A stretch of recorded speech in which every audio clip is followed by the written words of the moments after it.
ছড়িয়েছে নতুন এক প্রেমের গল্প। কাহিনীতে প্রেমিক নিশান, প্রেমিকা জেরিন। ভালোবাসার শুরুর ঘটনাগুলো জানা যায়নি এখন। সম্পর্কের কিছু পথ পেরিয়ে যাবার পর থেকে গল্পের বর্ণনা এমন। নিশানের জন্য ফুল কুড়িয়ে দেওয়ার ইচ্ছে জেরিনের, সঙ্গে কিছু ভুলও। ইচ্ছে কাজল চোখে নিশানের দিকে তাকিয়ে মিষ্টি করে হেসে দেওয়ার। নিশানের ইচ্ছেও কম কিছু না। জেরিনকে ভেবে সন্ধ্যা নামাতে চাইছে, জমানো কান্না আর অভিমান ভুলে ফিরে আসার বাসনা নিশান। জেরিনও জানে তাকে ছেড়ে নিশান আর কোথায় যাবে, কাকে বলবে ভালোবাসার কথা। তাই প্রেমিকার কাছে নিশানের হৃদয়ে উজাড় করা আকুতি। সে যেন নিশানকে ভালোবেসে আগলে রাখে, মনটাকে ছুঁয়ে দেয়। নিশানের বিশ্বাস তার জন্ম মৃত্যুও জানে, জেরিন ছাড়া তার জীবন শূন্য। গল্পগুলো এসেছে গানে গানে। একটুখানি মন শিরোনামের গানে এইভাবে বলা হয়েছে নিশান জেরিনের ভালোবাসার গল্প। গত বৃহস্পতিবার দুপুরে প্রকাশ পেয়েছে দাগি সিনেমার প্রথম গান। যে নিশান ও জেরিনের কথা বলা হয়েছে সেটি মূলত সিনেমার চরিত্রের নাম। এই দুটি চরিত্রে অভিনয় করেছেন আরফান নিশো ও তমা মির্জা। 1 মিনিট 42 সেকেন্ডের এই গানের ভিডিওতে সিনেমার নতুন কিছু দৃশ্য পাওয়া গেল, যেখানে আরফান নিশো এবং তমা মির্জার দেখা মিলল রোমান্টিক মুডে।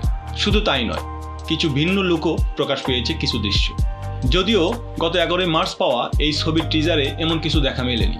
ইতিমধ্যে গানটি বেশ সাড়া ফেলেছে দর্শক শ্রোতাদের মাঝে। 24 ঘন্টা না পেরোতেই গানটির ভিউ 80,000 ছুঁই। সাজিদ সরকারের সুর এবং সঙ্গীতায়োজনে একটুখানি মন শিরোনামে গানটি গেয়েছেন তাহসান খান ও মাশা ইসলাম। গানটি লিখেছেন জনপ্রিয় কবি ও ঔপন্যাসিক সাদাত হোসেন। আগেও তিনি শিহাব শাহীন ও সাজিদ সরকারের সাথে একসঙ্গে কাজ করেছেন। সাদাত হোসেন জানান তিনি কখনোই গান লেখার চেষ্টা করেন না, তিনি লেখেন কবিতা, পরে সেটি শ্রোতাদের সামনে আসে গান হয়ে। একটুখানি মন গানটি লেখার পেছনের গল্প জানিয়ে সাদাত হোসেন বলেন, একটা অস্থির সময় যাচ্ছে, তাই লেখার সময় শব্দ বাক্য স্নিগ্ধতা রাখতে চেয়েছি। গানটির মধ্যে একটা সম্মোহন শক্তি রয়েছে বলে আমার মনে হয়েছে। এর জন্য আমি সাজিদ সরকার এবং শিহাব শাহীনকে ধন্যবাদ দেব, তবে বেশি ধন্যবাদ দেব নির্মাতাকে। গানের প্রত্যেকটি ড্রাফট তিনি আমাকে শুনিয়েছেন, শব্দযুক্ত করা বা বাদ দেওয়ার ব্যাপারে কথা বলেছেন তিনি। অনেক কথার পর সুর শব্দ নিয়ে আমরা একটা যৌক্তিক জায়গায় আসতে পেরেছি। আশা করছি গানটা শ্রোতা দর্শকদের ভালো লাগছে।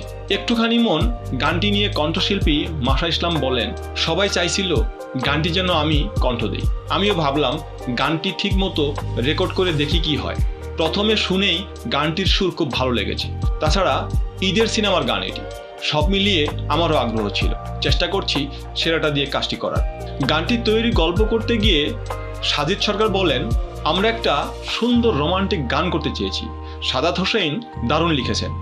শব্দের নিজস্ব একটা অনুভূতি আছে, সেটাকে শ্রোতাদের কাছে আরো প্রাণবন্ত করে তোলাটাই আমার কাজ। শুধু গানটাই নয়, পুরো সিনেমার যে আবহ তার সঙ্গে যেন সুরটা যায়, সেটাও আমাদের ভাবনাই ছিল। এখন গানটি শ্রোতারা শুনছেন, তারাই বলবেন কেমন লাগছে। SBF Alpha I Entertainment Limited এবং চরকি প্রযোজিত সিনেমায় আরফান নিশো এবং তমা মির্জা ছাড়াও অভিনয় করেছেন সুনেরা বিনতা কামাল, শহীদুজ্জামান সেলিম, গাজী রাকায়েত, মিলি বাশার, রাশেদ মামুন, অপু সহ অনেকে। দাগি মুক্তি আর প্রায়শ্চিত্তের গল্প। এ ধরনের গল্প দেশের দর্শকরা দেখেনি বলে জানিয়েছেন নির্মাতা। মিনহাজুল হক রাসেল, লাখো কণ্ঠ।